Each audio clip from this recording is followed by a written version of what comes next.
मेरा मुर्शद प्यारा आया। और एक कहानी जरा ध्यान ना सुनना, क्योंकि कहानी है, एक सवाल भी है नाल इसदे। एक कहानी बड़ी प्यारी है। एक दिन अष्टावकर जो राजे जनक दे गुरु सी, अपने सेवकां च बैठे हुए है। तो अष्टावकर अपने सेवकां नूं एक कहानी सुणांदे है। वो कहानी दा की है कि पापी कौन। जरा गौर करना, कहानी दा नाम है पापी कौन।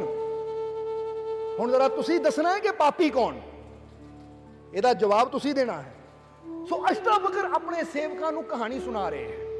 बैठे अष्टावकर अपने सेवकां दे विच, तां सेवकां नूं कहानी सुणांदे अष्टावकर कि एक बहुत बड़ा राजा सी।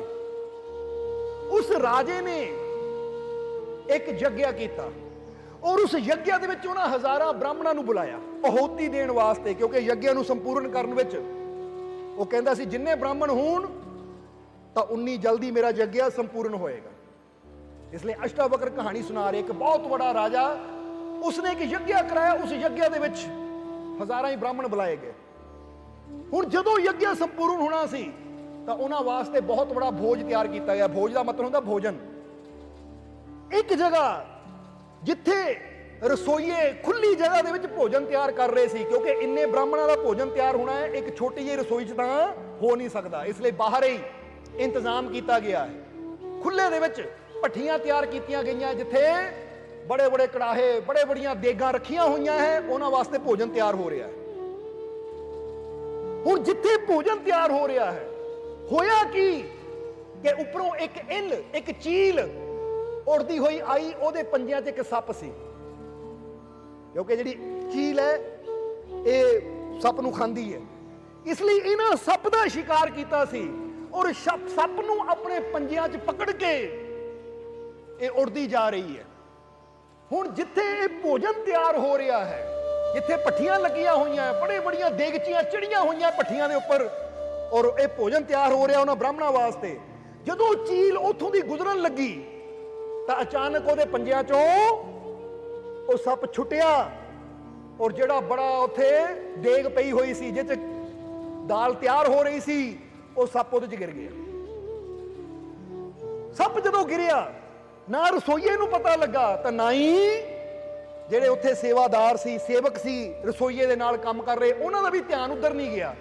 यानी रसोईए नूं भी नहीं पता कि इहदे च सप गिर गया, और ना ही किसी होर नूं पता लगा। वो उसी तरह दाल पकांदे रहे। सप सी कि इन्नी हीट दे विच घुल गया, क्योंकि जदों कड़छी फेर रहे सी, कड़ाही फेर रहे सी, तो सप विच ही उहदा जहर मिक्स हो गया।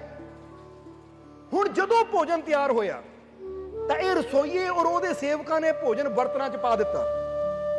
हुण बनाउण वाले अलग सी तो बरताउण वाले अलग सी, क्योंकि राजे दा भोज है, उत्थे किहड़ी सेवकां दी कमी, दास दासियां दी कोई कमी नहीं है। बरताउण वाले सेवक आए, भोजन उठाया और जिथे ब्राह्मण बैठे हुए सी उन्हां नूं भोजन छकाया। जदों भोजन छकिया तो भोजन खाण दे नालों हज़ारां ब्राह्मण मर गए, क्योंकि विच सप दा जहर सी। हज़ारां ब्राह्मणां दी मौत हो गई। जदों हज़ारां ब्राह्मणां दी मौत हुई, राजे ने देखिया तो राजे नूं बड़ी तकलीफ हुई। तो जदों लोगां ने सुनिया तो घर घर दे अंदर राजे दी निंदिया होण लग गई कि राजे ने ये यज्ञ नहीं कीता, ये तो धोखे नाल ब्राह्मणां नूं बुला के सारियां नूं इकट्ठियां नूं भोजन करा के मौत दे दी, यानी सजा दी है। ये राजा पापी है, ये राजा बहुत बड़ा दोषी है कि इन्हें लोगों की जान ले ली। हुण जदों राजे तक ये गल जा रही है तो राजे ने भी बड़ी तकलीफ हुई, राजे ने भी बड़ी परेशानी हुई कि घर घर निंदिया हो रही है। सारे लोग राजे नूं बुरा कह रहे हैं, सारे लोग राजे की निंदिया कर रहे हैं। राजे नूं बड़ी परेशानी हुई। हुण राजा दुखी है, परेशान है। राजे ने रसोईए नूं बुलाया, उन्हां सेवकां नूं बुलाया जिहड़े बरताउण वाले सी, जिन्हां ने भोजन बरताया। राजे ने पूछया, हाँ भी भोजन तुसीं बरताया? क्योंकि मैं तो अपनी गद्दी ते बैठा सी, की बन रहा है, की बना रहे हो, की बरता रहे हो, मैनूं तो उहदे बारे कोई पता ही नहीं है। बरताउण वाले तुसीं सी, तुसीं बरताया। ਇਸ ਲਈ ਇਹਦੇ ਜ਼ਿੰਮੇਵਾਰ ਤੁਸੀਂ ਹੋ। ਤਾਂ ਉਹਨਾਂ ਨੇ ਕਿਹਾ ਮਹਾਰਾਜ ਅਸੀਂ ਤਾਂ ਉਹੀ ਵਰਤਾਇਆ ਜੋ ਰਸੋਈਏ ਨੇ ਜਾਂ ਰਸੋਈਏ ਦੇ ਸੇਵਕਾਂ ਨੇ ਬਾਲਟੀਆਂ 'ਚ ਪਾ ਕੇ ਰੱਖਿਆ ਸੀ। ਅਸੀਂ ਤਾਂ ਕੋਈ ਆਪਣੇ ਕੋਲ ਵਿੱਚ ਕੁਝ ਪਾਇਆ ਨਹੀਂ। ਇਸ ਲਈ ਸਾਰਾ ਦੋਸ਼ ਉਹਨਾਂ ਦਾ ਹੋ ਸਕਦਾ ਹੈ। ਰਾਜੇ ਨੇ ਰਸੋਈਏ ਨੂੰ ਬੁਲਾਇਆ, ਰਸੋਈਏ ਦੇ ਨਾਲ ਜਿੰਨੇ ਸੇਵਕ ਲੱਗੇ ਸੀ ਉਹਨਾਂ ਨੂੰ ਬੁਲਾਇਆ। ਤਾਂ ਉਹਨਾਂ ਨੇ ਵੀ ਕਿਹਾ ਮਹਾਰਾਜ ਅਸੀਂ ਤਾਂ ਆਪਣੇ ਵੱਲੋਂ ਅੱਛੀ ਤੋਂ ਅੱਛੀ ਸਵਾਦਿਸ਼ਟ ਤੋਂ ਸਵਾਦਿਸ਼ਟ ਚੀਜ਼ ਪਾਈ ਹੈ, ਪਰ ਸਾਨੂੰ ਨਹੀਂ ਪਤਾ ਕਿ ਐਸਾ ਇਹਦੇ 'ਚ ਕੀ ਹੈ ਕਿ ਜਿਹਨੂੰ ਭੋਜਨ ਨੂੰ ਖਾਣ ਨਾਲ ਇਹ ਬ੍ਰਾਹਮਣ ਮਰ ਗਏ। ਹੁਣ ਜ਼ਰਾ ਧਿਆਨ ਦੇਣਾ, ਉਹ ਜਿਹੜੀ ਪ੍ਰਜਾ ਹੈ ਉਹ ਦੋਸ਼ ਦੇ ਰਹੀ ਹੈ ਕਿਹਨੂੰ? ਰਾਜੇ ਨੂੰ। ਰਾਜਾ ਦੋਸ਼ ਦੇ ਰਿਹਾ ਹੈ ਵਰਤਾਨ ਵਾਲੇ ਸੇਵਕਾਂ ਨੂੰ ਕਿ ਇਹਨਾਂ ਨੇ ਵਰਤਾਇਆ। ਵਰਤਾਨ ਵਾਲੇ ਸੇਵਕ ਦੋਸ਼ ਦੇ ਰਹੇ ਹੈ ਇਹਨੂੰ? ਬਣਾਉਣ ਵਾਲੇ ਰਸੋਈਏ ਨੂੰ।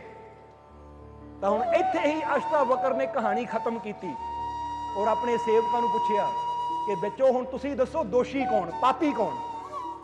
ਹੁਣ ਅਸੀਂ ਤੁਹਾਨੂੰ ਪੁੱਛ ਰਹੇ ਹਾਂ, ਤੁਸੀਂ ਦੱਸੋ ਤੁਹਾਡੀਆਂ ਨਜ਼ਰਾਂ 'ਚ ਪਾਪੀ ਕੌਣ? ਉਹ ਚੀਲ ਹੈ, ਉਹ ਸੱਪ ਹੈ, ਉਹ ਰਸੋਈਆ ਹੈ, ਰਸੋਈਏ ਦੇ ਨਾਲ ਦੇ ਸਾਥੀ, ਜਾਂ ਵਰਤਾਨ ਵਾਲੇ ਸੇਵਾਦਾਰ ਜਿਨ੍ਹਾਂ ਸੇਵਕਾਂ ਨੇ ਭੋਜਨ ਵਰਤਾਇਆ, ਜਾਂ ਫਿਰ ਰਾਜਾ? ਤੁਹਾਡੀਆਂ ਨਜ਼ਰਾਂ 'ਚ ਪਾਪੀ ਕੌਣ ਹੈ?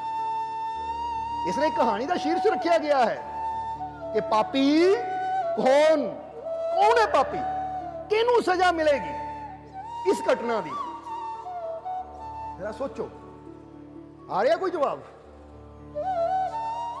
ਹੁਣ ਜਰਾ ਧਿਆਨ ਦੇਣਾ, ਜਦੋਂ ਅਸ਼ਟਾਵਕਰ ਨੇ ਕਹਾਣੀ ਦੱਸੀ ਆਪਣੇ ਸੇਵਕਾਂ ਨੂੰ ਤਾਂ ਉਹ ਵੀ ਇਦਾਂ ਹੀ ਸੋਚ ਰਹੇ ਸੀ ਕੌਣ ਹੋਏਗਾ ਪਾਪੀ, ਕਿਉਂਕਿ ਗੱਲ ਘਮਾਉਂਦੇ ਸੀ ਕਿ ਰਾਜੇ ਦਾ ਵੀ ਕੋਈ ਦੋਸ਼ ਹੈ ਨਹੀਂ, ਕਿਉਂਕਿ ਰਾਜੇ ਨੂੰ ਤਾਂ ਚੀਜ਼ ਬਾਰੇ ਪਤਾ ਹੀ ਹੈ ਨਹੀਂ। ਰਾਜੇ ਨੇ ਤਾਂ ਹੁਕਮ ਕੀਤਾ ਕਿ ਤਿਆਰ ਕਰੋ, ਆਪਣੇ ਤੋਂ ਆਪਣੀ ਤਰਫੋਂ ਨਾ ਅੱਛੀ ਤੋਂ ਅੱਛੀ ਸਮੱਗਰੀ ਦੇ ਦਿੱਤੀ, ਕਿਉਂਕਿ ਰਾਜ ਭੋਗ ਹੈ, ਰਾਜ ਭੋਜ ਹੈ।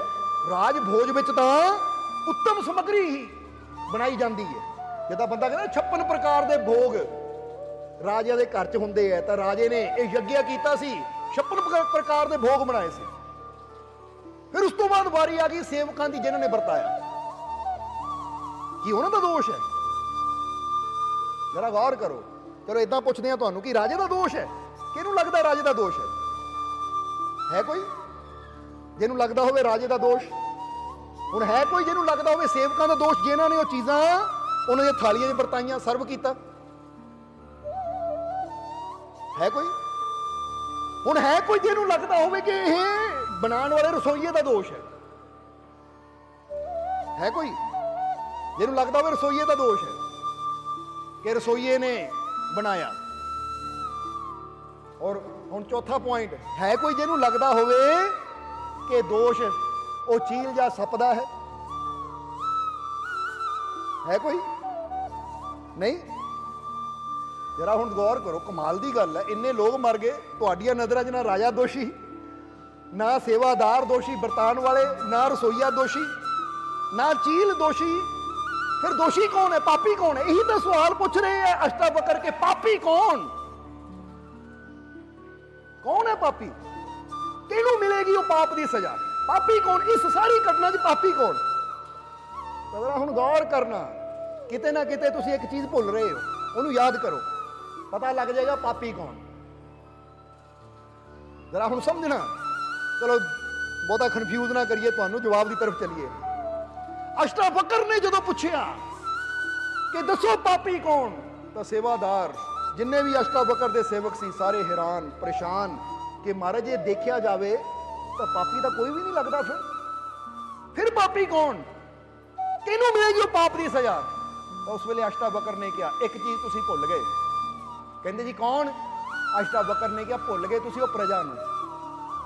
ਜਰਾ ਗੌਰ ਕਰਨਾ, ਭੁੱਲ ਗਏ ਤੁਸੀਂ ਉਹ ਪ੍ਰਜਾ ਨੂੰ, ਉਹ ਪ੍ਰਜਾ ਜਿਹੜੀ ਘਰ ਬੈਠੀ ਰਾਜੇ ਦੀ ਨਿੰਦਿਆ ਕਰ ਰਹੀ ਹੈ, ਰਾਜੇ ਨੂੰ ਬੁਰਾ ਬੋਲ ਰਹੀ ਹੈ। ਇਹ ਘਟਨਾ ਦੇ ਵਿੱਚ ਕੋਈ ਪਾਪੀ ਨਹੀਂ ਹੈ, ਪਰ ਉਹਨਾਂ ਨੇ ਘਰ ਬੈਠਿਆਂ ਬੁਰੇ ਬੋਲ ਕੇ, ਬੁਰਾ ਬੋਲ ਕੇ, ਕਿਸੇ ਦੀ ਨਿੰਦਿਆ ਕਰਕੇ, ਕਿਸੇ ਬੇਗੁਨਾਹ ਦੀ ਨਿੰਦਿਆ ਕਰਕੇ ਉਹਨਾਂ ਨੇ ਆਪਣੇ ਸਿਰ ਜ਼ਰੂਰ ਪਾਪ ਚੜਾ ਲਿਆ। ਜਰਾ ਗੌਰ ਕਰਨਾ ਹੈ, ਇਹ ਕਹਾਣੀ ਤੁਹਾਨੂੰ ਕਿਉਂ ਦੱਸੀ ਹੈ? ਕਿਉਂਕਿ ਕਈ ਵਾਰ ਬੰਦਾ ਕਹਿੰਦਾ ਮੈਂ ਤਾਂ ਘਰ 'ਚ ਹੀ ਬੈਠਾ ਸੀ, ਮੈਂ ਤਾਂ ਕਿਤੇ ਗਿਆ ਨਹੀਂ, ਮੈਂ ਪਾਪ ਕੀ ਕਰਨਾ? ਮੈਂ ਤਾਂ ਘਰ ਹੀ ਬੈਠਾ ਸੀ, ਮੈਂ ਤਾਂ ਕੁਝ ਕੀਤਾ ਨਹੀਂ, ਮੈਂ ਪਾਪ ਕੀ ਕਰਨਾ? ਪਰ ਕਈ ਵਾਰ ਅਸੀਂ ਘਰ ਬੈਠਿਆ ਪਾਪੀ ਬਣ ਜਾਂਦੇ ਆ, ਆਪਣੀ ਜ਼ੁਬਾਨ ਤੋਂ ਸਿਰਫ ਕਿਸੇ ਦੀ ਨਿੰਦਿਆ ਕਰਕੇ ਹੀ, ਬੁਰਾ ਬੋਲ ਕੇ ਹੀ। ਕਿਉਂਕਿ ਪ੍ਰਜਾ, ਰਾਜੇ ਦਾ ਕੋਈ ਦੋਸ਼ ਨਹੀਂ, ਸੇਵਕਾਂ ਦਾ ਕੋਈ ਦੋਸ਼ ਨਹੀਂ, ਬਣਾਉਣ ਵਾਲੇ ਰਸੋਈਏ ਦਾ ਕੋਈ ਦੋਸ਼ ਨਹੀਂ, ਔਰ ਚੀਲ ਦਾ ਔਰ ਸੱਪ ਦਾ ਵੀ ਕੋਈ ਦੋਸ਼ ਨਹੀਂ। ਕਿਉਂਕਿ ਇਹ ਹੋਇਆ ਸੀ ਅਣਜਾਣੇ ਵਿੱਚ, ਕਿਸੇ ਨੇ ਜਾਣਬੁੱਝ ਕੇ ਨਹੀਂ ਕੀਤਾ ਸੀ। ਰਸੋਈਆ ਤਾਂ ਦੋਸ਼ੀ ਹੁੰਦਾ ਜੇ ਰਸੋਈਏ ਦੇ ਸਾਹਮਣੇ ਗਿਰਦਾ ਤਾਂ ਰਸੋਈਆ ਫਿਰ ਵੀ ਉਹ ਦਾਲ ਏਦਾਂ ਬਣਾ ਦਿੰਦਾ, ਫਿਰ ਰਸੋਈਆ ਦੋਸ਼ੀ ਹੁੰਦਾ। ਜਾਂ ਉਹਦੇ ਸੇਵਕ ਫਿਰ ਦੋਸ਼ੀ ਹੁੰਦੇ ਰਸੋਈਏ ਦੇ ਨਾਲ ਦੇ, ਜੇ ਉਹਨਾਂ ਨੂੰ ਪਤਾ ਹੁੰਦਾ ਕਿ ਹਾਂ ਵੀ ਸੱਪ ਗਿਰਿਆ ਪਰ ਅੱਖਾਂ ਬੰਦ ਕਰ ਲਓ ਕਿਉਂਕਿ ਐਡੀ ਦਾਲ ਸਿੱਟਣੀ ਕਿਉਂ ਹੈ, ਏਦਾਂ ਹੀ ਜਾਣ ਦਿਓ। ਪਰ ਨਹੀਂ, ਉਹਨਾਂ ਵਿਚਾਰਿਆਂ ਨੂੰ ਪਤਾ ਹੀ ਨਹੀਂ, ਉਹ ਤਾਂ ਅਣਜਾਣੇ 'ਚ ਹੋਇਆ। ਫਿਰ ਜਿਹੜੇ ਵਰਤਾਨ ਵਾਲੇ ਸੇਵਕ ਸੀ ਉਹ ਵੀ ਅਣਜਾਣ ਸੀ, ਉਹਨਾਂ ਨੂੰ ਵੀ ਪਤਾ ਨਹੀਂ ਸੀ। ਫਿਰ ਰਾਜਾ ਤਾਂ ਵਿਚਾਰਾ ਸੀਗਾ ਹੀ ਅਣਜਾਣ, ਕਿਉਂਕਿ ਉਹ ਤਾਂ ਬੈਠਾ ਹੀ ਆਪਣੇ ਆਸਣ ਤੇ ਹੋਇਆ ਸੀ, ਉਹਨੂੰ ਤਾਂ ਕੋਈ ਖੈਰ ਖਬਰ ਹੀ ਨਹੀਂ ਹੈ ਕਿ ਰਸੋਈਆ ਕੀ ਬਣਾ ਰਿਹਾ, ਕਿੰਨਾ ਨਮਕ ਪਾ ਰਿਹਾ, ਕਿੰਨੀ ਦਾਲ ਪਾ ਰਿਹਾ, ਕਿੰਨੀਆਂ ਮਿਰਚਾਂ ਪਾ ਰਹੀਆਂ, ਉਹ ਤਾਂ ਉਹਦੀ ਜ਼ਿੰਮੇਵਾਰੀ। ਰਾਜਾ ਤਾਂ ਆਪਣਾ ਆਨੰਦ ਲੈ ਰਿਹਾ ਉਹ ਯੱਗ ਦਾ, ਉਹਦਾ ਧਿਆਨ ਤਾਂ ਮੰਤਰਾਂ ਵੱਲ ਹੈ, ਜੋ ਮੰਤਰ ਚੱਲ ਰਹੇ ਯੱਗ ਦੇ ਵਿੱਚ। ਹੁਣ ਚੀਲ ਦਾ ਦੋਸ਼ ਨਹੀਂ, ਸੱਪ ਦਾ ਦੋਸ਼ ਨਹੀਂ, ਰਸੋਈਏ ਦਾ ਦੋਸ਼ ਨਹੀਂ, ਵਰਤਾਨ ਵਾਲੇ ਸੇਵਕਾਂ ਦਾ ਦੋਸ਼ ਨਹੀਂ, ਯੱਗ ਕਰਾਉਣ ਵਾਲੇ ਰਾਜੇ ਦਾ ਦੋਸ਼ ਨਹੀਂ। ਪਰ ਹੁਣ ਜਰਾ ਗੌਰ ਕਰੋ, ਦੋਸ਼ੀ ਕੌਣ ਬਣ ਗਿਆ? ਉਹ ਪ੍ਰਜਾ, ਜਿਨ੍ਹਾਂ ਨੇ ਬਿਨਾਂ ਮਤਲਬ ਤੋਂ ਨਿੰਦਿਆ ਕੀਤੀ। ਇਹ ਕਹਾਣੀ ਤੋਂ ਤੁਸੀਂ ਬਹੁਤ ਬੜੀ ਸਿੱਖਿਆ ਲੈ ਸਕਦੇ ਹੋ ਕਿ ਜਦੋਂ ਤੁਸੀਂ ਵੀ ਘਰ ਬੈਠੇ ਬੈਠੇ ਨਾ, ਏਸੀ ਚੱਲਦਾ ਹੈ, ਪੱਖਾ ਚੱਲਦਾ, ਤੁਸੀਂ ਆਰਾਮ ਨਾਲ ਬੈਠੇ ਹੋ, ਬਸ ਮੂੰਹ ਹੀ ਹਿਲਾਉਂਦੇ ਹੋ, ਉਹ ਫਲਾਨਾ ਇਦਾਂ, ਉਹ ਫਲਾਨਾ ਉਦਾਂ, ਤਾਂ ਤੁਸੀਂ ਉਹ ਏਸੀ 'ਚ ਬੈਠੇ ਬੈਠੇ, ਆਪਣੇ ਘਰ 'ਚ ਬੈਠੇ ਬੈਠੇ ਪਾਪਾਂ ਦਾ ਭਾਰ ਆਪਣੇ ਸਿਰ ਚੜਾ ਲੈਂਦੇ ਹੋ, ਤੁਸੀਂ ਪਾਪੀ ਬਣ ਜਾਂਦੇ ਹੋ। ਇਸ ਲਈ ਹੁਣ ਅੱਜ ਹੀ ਇਹ ਕਹਾਣੀ ਦੀ ਗਹਿਰਾਈ ਤੇ ਕਿ ਅਸ਼ਟਾਵਕਰ ਨੇ ਕਿਹਾ ਕਿ ਬੱਚੋ, ਇਹ ਕਹਾਣੀ ਮੈਂ ਤੁਹਾਨੂੰ ਇਸ ਲਈ ਸੁਣਾਈ ਹੈ ਕਿ ਕਦੀ ਵੀ ਸੱਚਾਈ ਜਾਣੇ ਤੋਂ ਬਿਨਾ ਕਿਸੇ ਦੀ ਗੱਲ ਵਿੱਚ ਦਖਲ ਨਾ ਦਿਓ। ਕਿਉਂਕਿ ਕਈ ਵਾਰ ਅਸੀਂ ਉਦਾਂ ਹੀ ਸੁਣ ਕੇ ਮੰਨ ਲੈਂਦੇ ਹੋ ਪਾਪੀ। ਹੁਣ ਉਹ ਪਾਪੀ ਤਾਂ ਨਾ ਹੋਇਆ, ਪਰ ਤੁਸੀਂ ਸੋਚ ਕੇ ਮੰਨ ਕੇ ਪਾਪੀ ਜ਼ਰੂਰ ਬਣ ਗਏ, ਤੁਸੀਂ ਬੋਲ ਕੇ ਪਾਪੀ ਜ਼ਰੂਰ ਬਣ ਗਏ, ਤੁਸੀਂ ਬੋਲ ਕੇ ਪਾਪ ਦੇ ਵਿੱਚ ਆਪਣਾ ਹਿੱਸਾ ਜ਼ਰੂਰ ਬਣਾ ਲਿਆ। ਇਸ ਲਈ ਜਦ ਵੀ ਬੋਲੋ, ਅੱਛਾ ਬੋਲੋ, ਕਿਸੇ ਦੀ ਨਿੰਦਿਆ ਨਾ ਕਰੋ।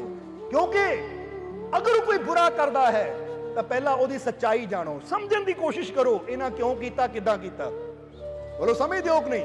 ਕਈ ਵਾਰ ਅਗਲੇ ਨੇ ਕੀਤਾ ਵੀ ਨਹੀਂ ਹੁੰਦਾ, ਬਸ ਅਸੀਂ ਸੁਣੀ ਸੁਣਾਈ ਗੱਲ ਸੁਣ ਕੇ ਹੀ ਉਹ ਗੱਲ ਨੂੰ ਅੱਗੇ ਫੈਲਾਣਾ ਸ਼ੁਰੂ ਕਰ ਦਿੰਦੇ ਆ।